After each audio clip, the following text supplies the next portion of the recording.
Era Abraham ya viejo y bien avanzado en años, y Jehová había bendecido a Abraham en todo. Génesis 24:1. Como introducción, diremos que Abraham había aceptado la promesa de un hijo, pero fue permitida una tardanza para probar su fe en el poder de Dios. Sin embargo, el patriarca fracasó en la prueba. Cuando habían pasado poco más de 10 años, aceptó el plan de Sara de tener un hijo a través de una esposa secundaria, Agar. La poligamia se había difundido tanto que había dejado de considerarse pecado. Violaba, sin embargo, la ley de Dios y destruía la santidad y la paz de las relaciones familiares. Cuando Abraham tenía casi 100 años, se le repitió la promesa de un hijo, el cual sería hijo de Sara. Cuando Isaac nació, después de tan larga espera, 25 años, se llenó de felicidad el campamento, pero Agar e Ismael se llenaron de celos y resentimiento. El carácter turbulento de Ismael y la necesidad de restablecer la armonía y la felicidad de la familia obligaron a Abraham a alejar del campamento a Agar e Ismael con gran pena, aunque Dios le había asegurado que los protegería. Abraham había sido llamado para que fuese el padre de los fieles, y su vida había de servir como ejemplo de fe para las generaciones futuras. Pero su fe no había sido perfecta. Había manifestado desconfianza para con Dios al ocultar el hecho de que Sara era su esposa y también al casarse con Agar. Bien, veamos ahora el primer punto, la importancia de la expiación. Después de unos 17 años tranquilos, en los cuales no hay revelación bíblica ni otra comunicación de Dios con Abraham, cuando Isaac ya era un joven de 20 años y Abraham tenía 120 años, edad a la cual ya se lo consideraba un anciano, cuando el valor y el vigor de la virilidad se habían casi desvanecido, súbitamente llegó una nueva revelación que representaba su última y más aflictiva prueba que pudiera sobrevenir a un ser humano. Génesis 22:1 dice: Aconteció después de estas cosas que probó Dios a Abraham. La palabra probar en hebreo, nisá, puede tener varios significados. Primero, cuando un hombre pone a prueba a otro.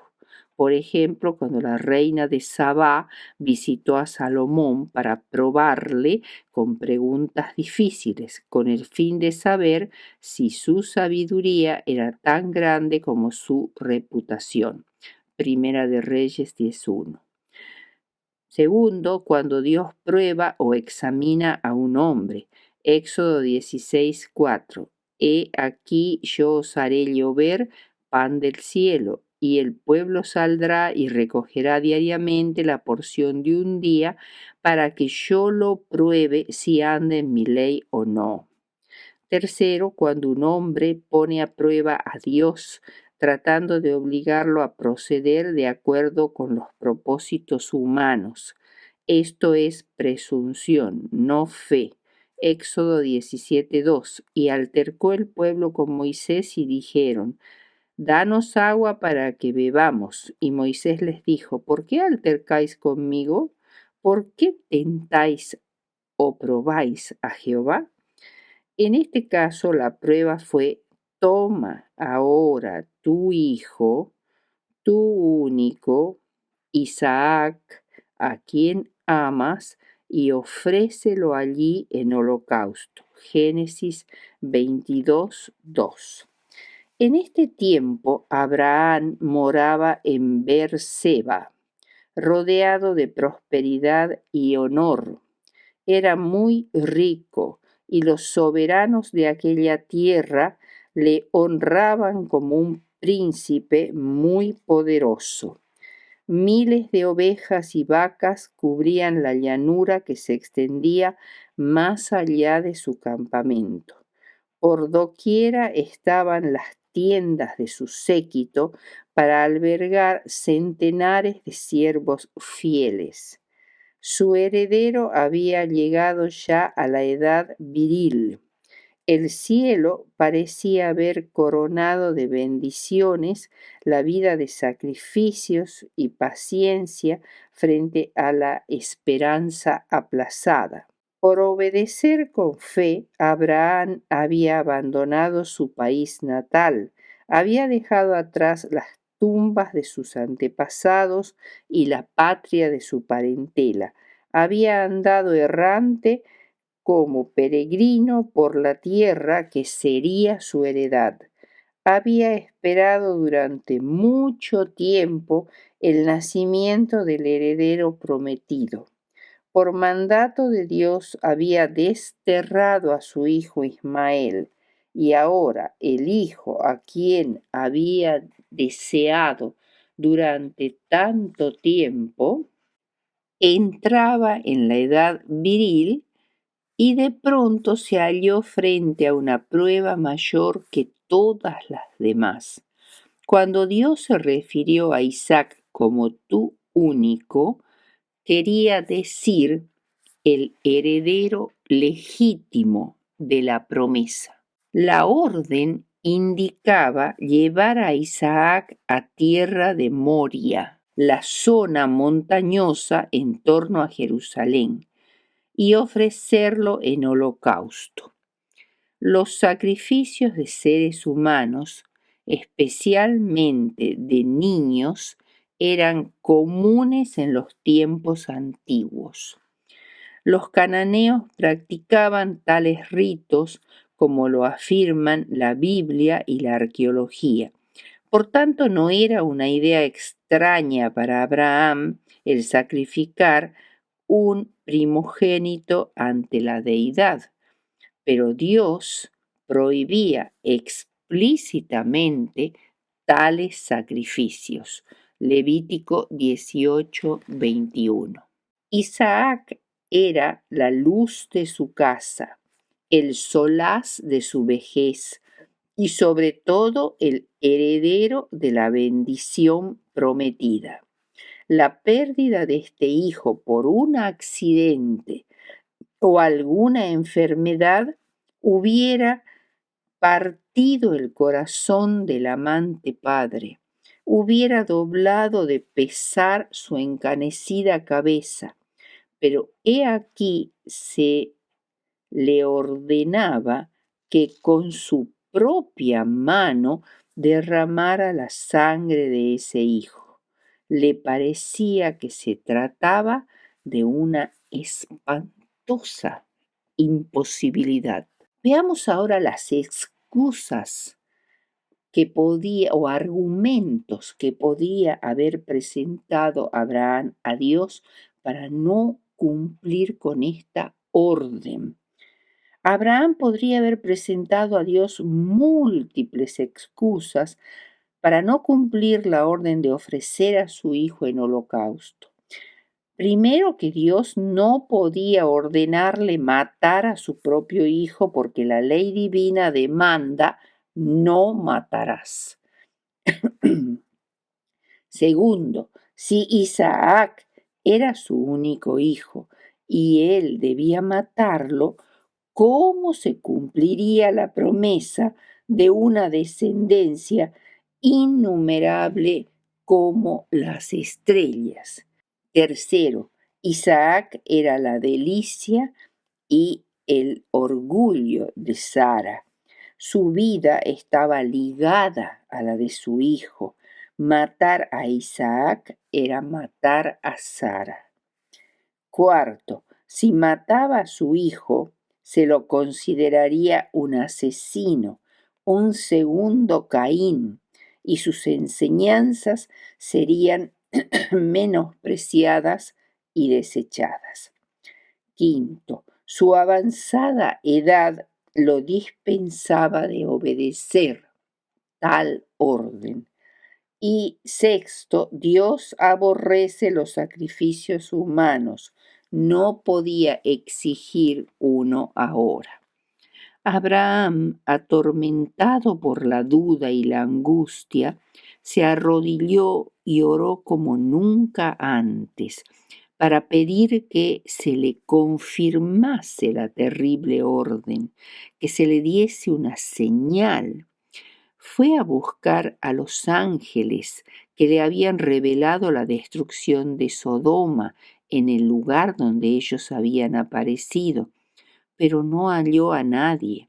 Parecía que las tinieblas lo habían cercado, pero la orden resonaba en sus oídos. Toma ahora a tu hijo, tu único Isaac, a quien amas. Aquel mandato debía ser obedecido y él no se atrevió a retardarse. Patriarcas y Profetas 145. Abraham obedeció sin formular una sola pregunta, sin presentar una sola objeción y sin buscar el consejo humano. Despertó a su joven hijo, le comunicó que había recibido el mandato de ofrecer un sacrificio en una montaña distante. Se alistó la leña, se la cargó sobre un asno y acompañados por 2 siervos comenzaron el viaje. Caminaron en silencio, cargando Abraham su pesado secreto, pensando qué le diría a Sara al volver. El segundo día fue igual. Satanás estaba muy cerca de Abraham, susurrándole al oído dudas e incredulidad, pero Abraham rechazó sus sugerencias.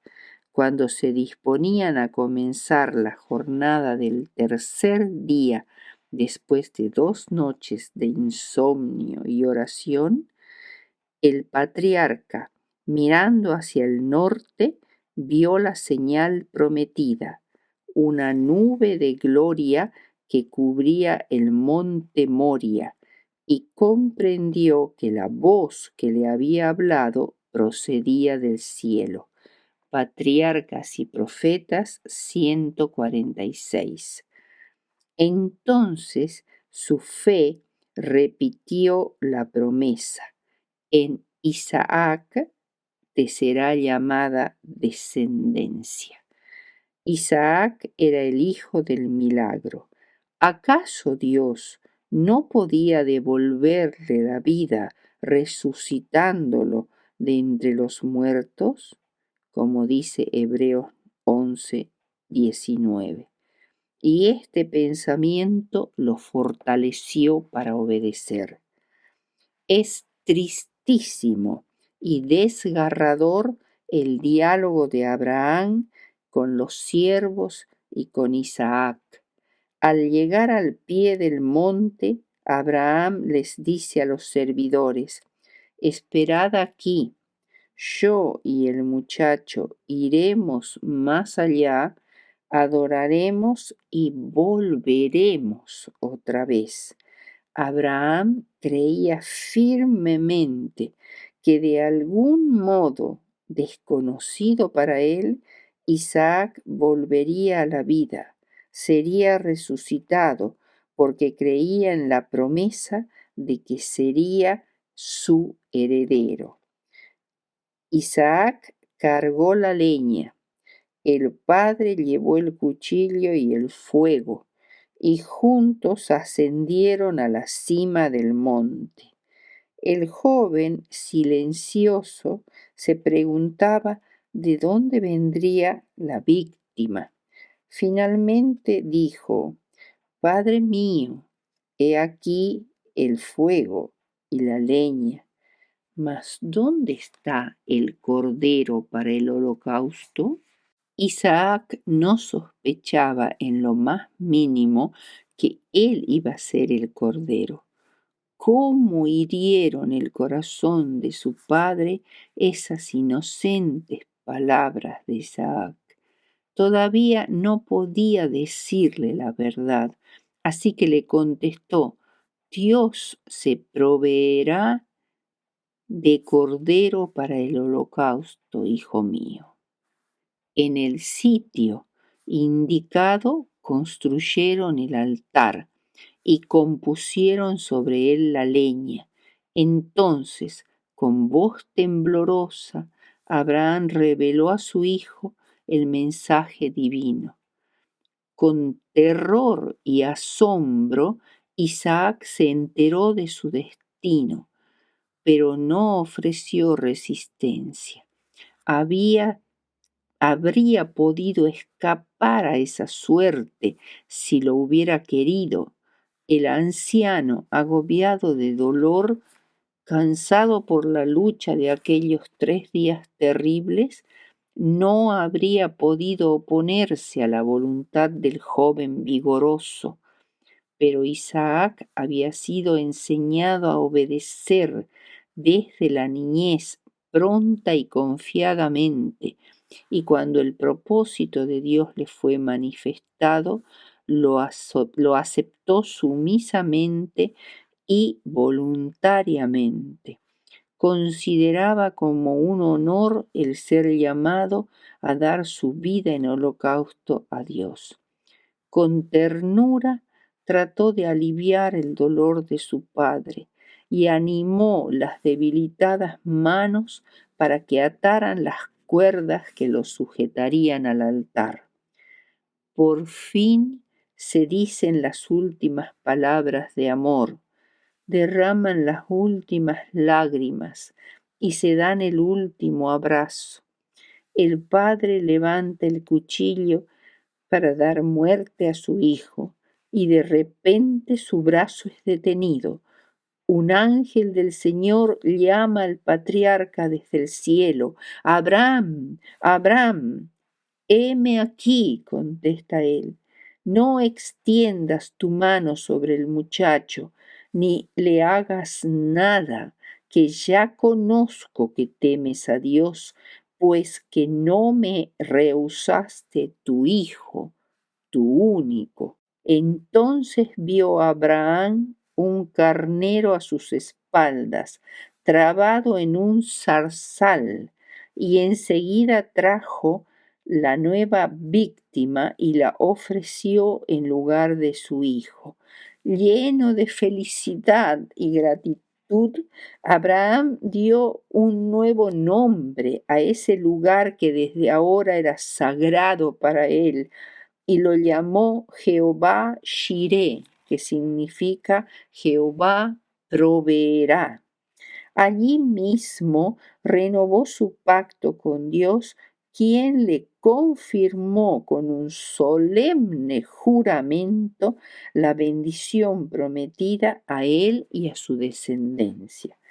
Ahora tenemos una importante pregunta que responder. ¿Cuál era el propósito de Dios al someter a Abraham a una prueba tan dolorosa y terrible? En primer lugar, uno de los importantes propósitos de Dios fue evangelizar a Abraham, como dice Gálatas 3:8 y Patriarcas y Profetas 150. Es decir, grabar en la mente de Abraham la realidad del Evangelio. El carnero ofrecido en lugar de Isaac representaba al Hijo de Dios, que había de ser sacrificado en nuestro lugar. La agonía que Abraham sufrió en esos 3 aciagos días le permitió comprender mejor la grandeza del sacrificio hecho por el Dios infinito en favor de la redención del hombre.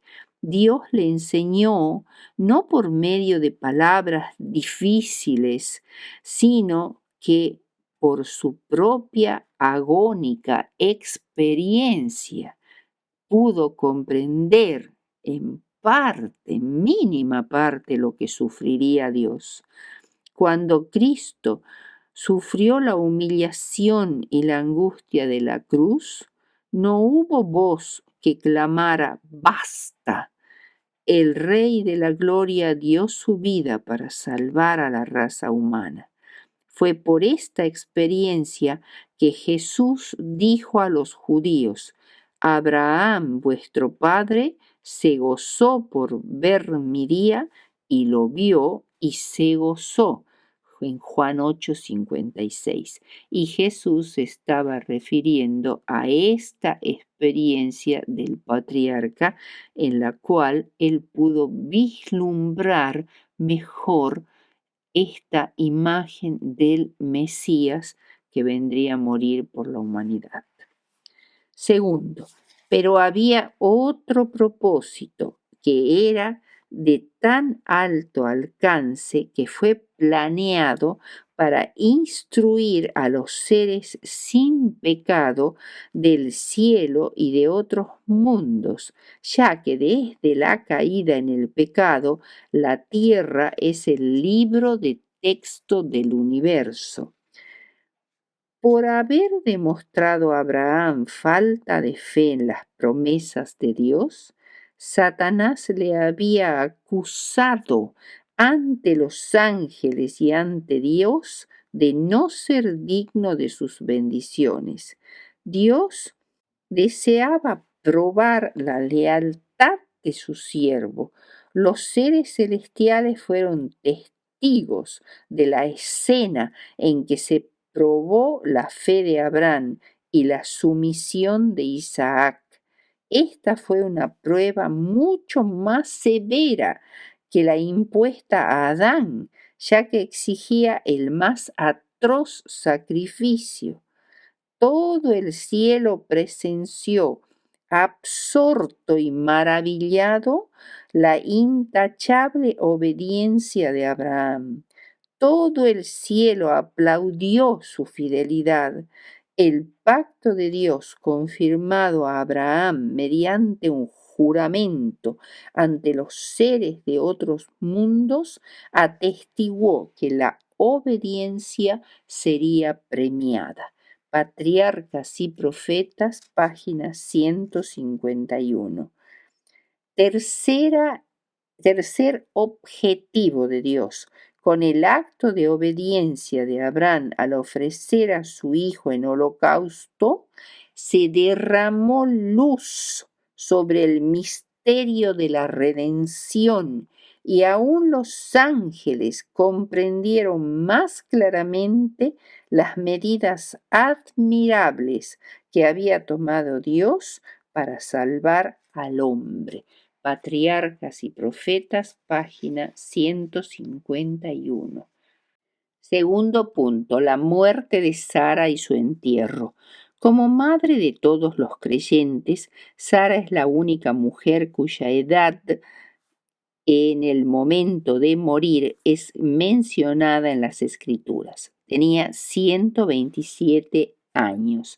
Abraham en ese momento tenía 137 años y su hijo Isaac tenía 37 años a la muerte de ella.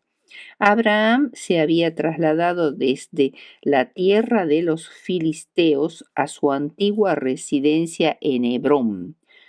Después del duelo, Abraham hizo tratativas con los hititas que estaban en posesión de Hebrón. Abraham se dirigió a ellos en forma cortés y respetuosa y admitió francamente su condición de transeúnte. y no pretendió tener derecho a nada de la tierra. Hebreos 11:13.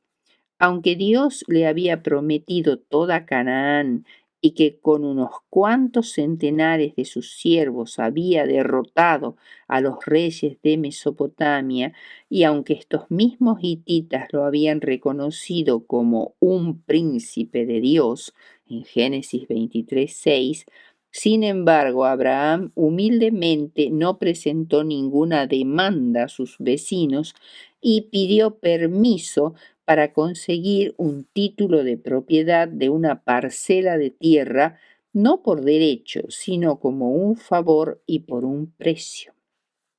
Aunque muchas naciones paganas de la antigüedad incineraban a sus difuntos, los hebreos preferían enterrarlos. Los hititas lo reconocieron como un príncipe de Dios, expresando así su reconocimiento de que era un hombre a quien Dios había favorecido especialmente.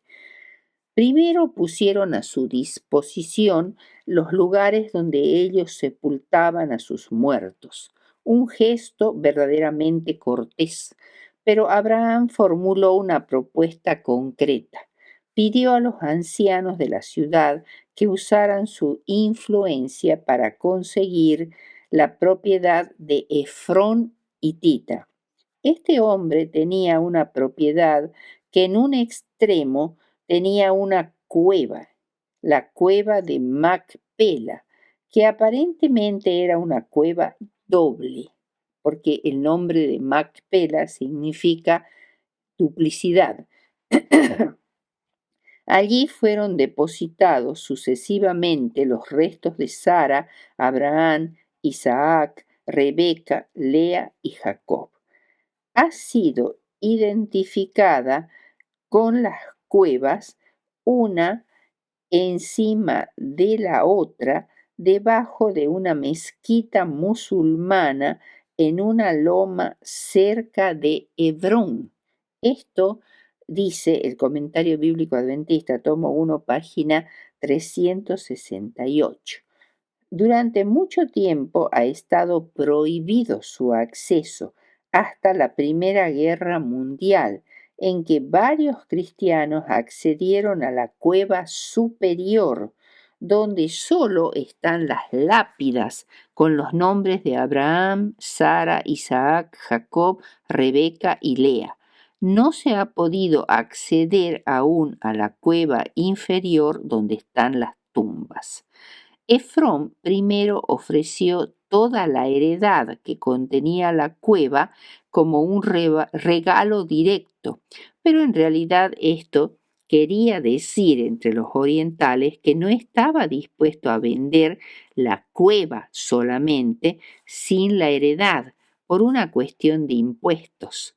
Abraham se mostró entonces dispuesto a comprar la heredad y la cueva, y pagó por ella 400 siclos de plata, unos $230, lo cual en los tiempos de Abraham debe haber parecido exorbitante. Deseando evitar cualquier sentimiento de enemistad, Abraham, como semita a merced de los hititas, antes de regatear el precio pagó sin cuestionar, ya que como un gran y rico jefe nómade, regatear disminuiría su dignidad. Pagó todo al contado, plata de buena ley entre los mercaderes. La propiedad incluía los árboles que había en esa tierra, además de las cuevas. Abraham dejó a su amada esposa descansando a la vista del bosquecillo de Manre, que había sido su hogar durante tantos años, donde habían compartido sus gozos y sus dolores, sus chascos y sus esperanzas. Era muy importante para ellos ser sepultados en Canaán, la tierra que pertenecería a sus descendientes y que Dios le había prometido con juramento. Tercer punto, la importancia de la oración.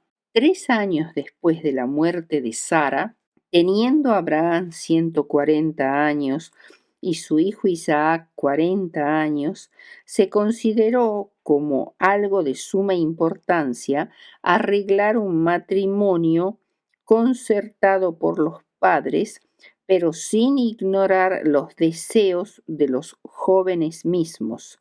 Génesis 24, 58 y 67 y Patriarcas y Profetas 165.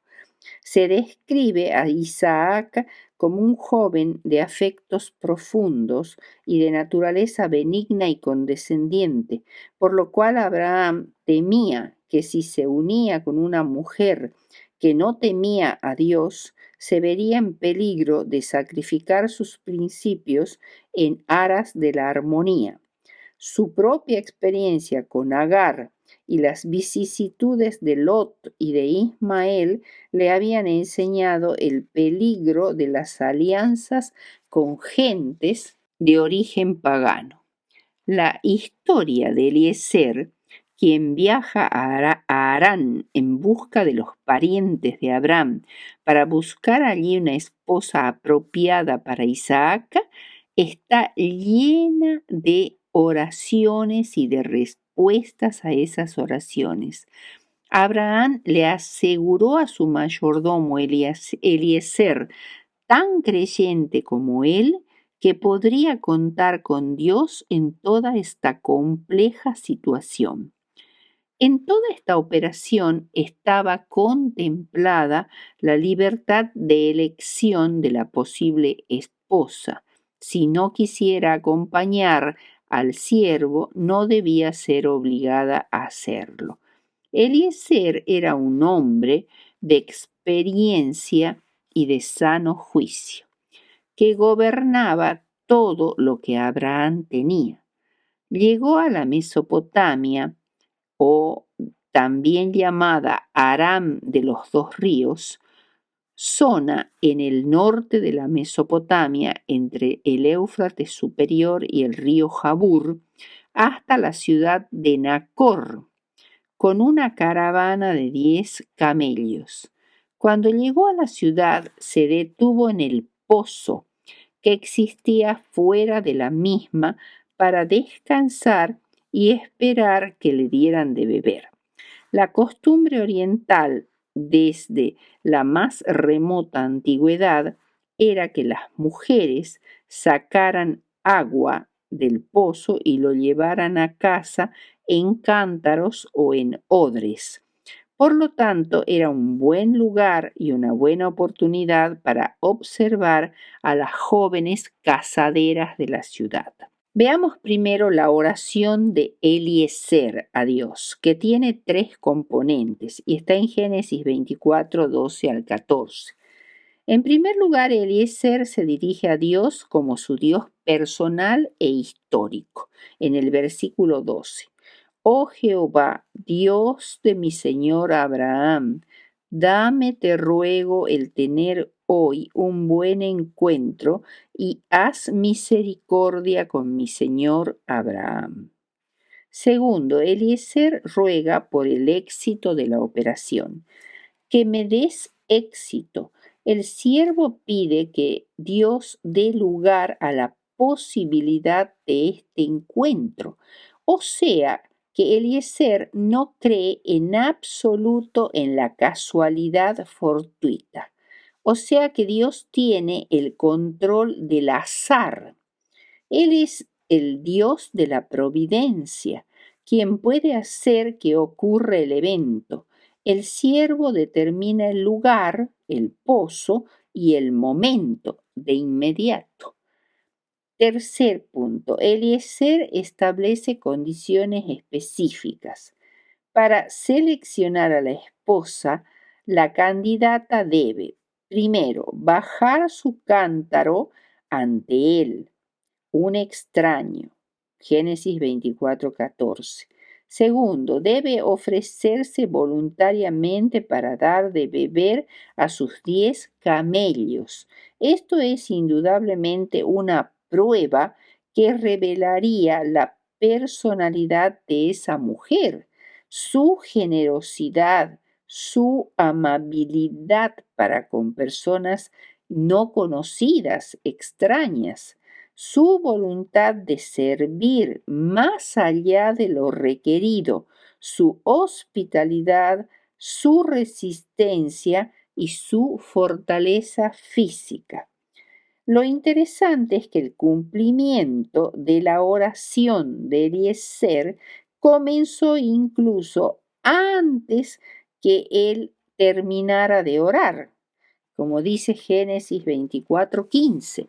Y aconteció que antes que él acabase de hablar, he aquí Rebeca, que había nacido a Betuel, hijo de Milca, mujer de Nacor, hermano de Abraham, la cual subía con su cántaro sobre su hombro. Recordemos aquí el versículo de Mateo 6:8, donde Jesús dice: no os hagáis pues semejantes a ellos, porque vuestro Padre sabe de qué cosas tenéis necesidad antes que vosotros la pidáis. La respuesta a la oración muestra a Rebeca, que viene a la fuente con su cántaro sobre su hombro, y además se agrega que era muy hermosa y que era virgen, lo cual se podía saber por su vestimenta. Además, viene a ser la hija del sobrino de Abraham, Betuel, por lo cual esto la calificaba para casarse con Isaac. Esto, por supuesto, no lo sabía Eliezer al momento de verla. Para asombro del siervo, Rebeca venía hacia la fuente con su cántaro sobre su hombro y procedió a llenar el cántaro, y ya se estaba volviendo cuando Eliezer corrió hacia ella y le pidió que le diera de beber. Ella cumplió con precisión todos los requisitos de la prueba. Bajó el cántaro, le dio de beber y se ofreció voluntariamente para sacar agua y dar de beber a los camellos. Eliezer estaba maravillado al ver su celo, su entusiasmo y su eficiencia en el trabajo. Posteriormente, cuando Eliezer llega a la casa de Rebeca, sabe que ha tenido éxito. Eleva allí una segunda oración de bendición al Señor en Génesis 24:27 por haber llegado a destino y haber encontrado a la mujer apropiada.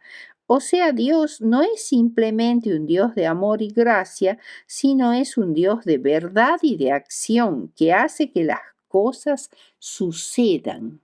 Veamos ahora el caso de Abraham y Cetura. Abraham, a pesar de su avanzada edad, todavía disfrutaba de notable vigor físico y mental, y vivió 38 años después de la muerte de Sara.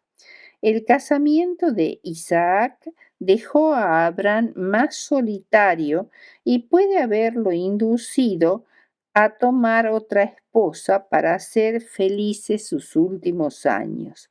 Esta nueva esposa, cuyo nombre Cetura significa incienso, fuera considerada como concubina, lo mismo que Agar, no implica necesariamente que Abraham se había casado con ella mientras todavía vivía Sara. Dios le dio el gozo de tener hijos e hijas adicionales que ya, digamos, nada podía dar más brillo a las horas del sol poniente para un corazón oriental que estar rodeado de una grande y feliz familia. Ese había sido siempre su sueño, que nunca había podido cumplir a causa de la esterilidad de Sara. Casi todos estos hijos se establecieron en Arabia, al sur y al este del Negev, Uno de ellos fue Madián, de quien surgieron los madianitas que se establecieron en la península del Sinaí, y uno de ellos fue Jetro, que adoraba al Dios verdadero y llegó a ser el suegro de Moisés. Hacia el fin de su vida, Abraham constituyó a Isaac su heredero legal y le legó la mayor parte de sus bienes. Para los hijos de Agar y de Cetura dejó legados, es decir, siervos y rebaños en gran cantidad, lo suficiente para comenzar bien en la vida, y los envió hacia el oriente, mientras aún él vivía, una precaución para evitar las contiendas después de su muerte, particularmente con respecto al derecho de Isaac a heredar la tierra de Canaán. Y así llegamos a la muerte de Abraham, a una edad muy avanzada, de más de 170 años. Y su vida resplandece con su ejemplo y es llamado con toda justicia el padre de la fe. Tanto los judíos como los musulmanes y aún los cristianos, todos reconocen el derecho de Abraham a la paternidad de todos ellos. Todos lo ven como su ancestro, porque él aún tan antiguamente pudo conocer las realidades del misterio del plan de redención, y a través de él se pudo mostrar un ejemplo maravilloso de fe y de obediencia.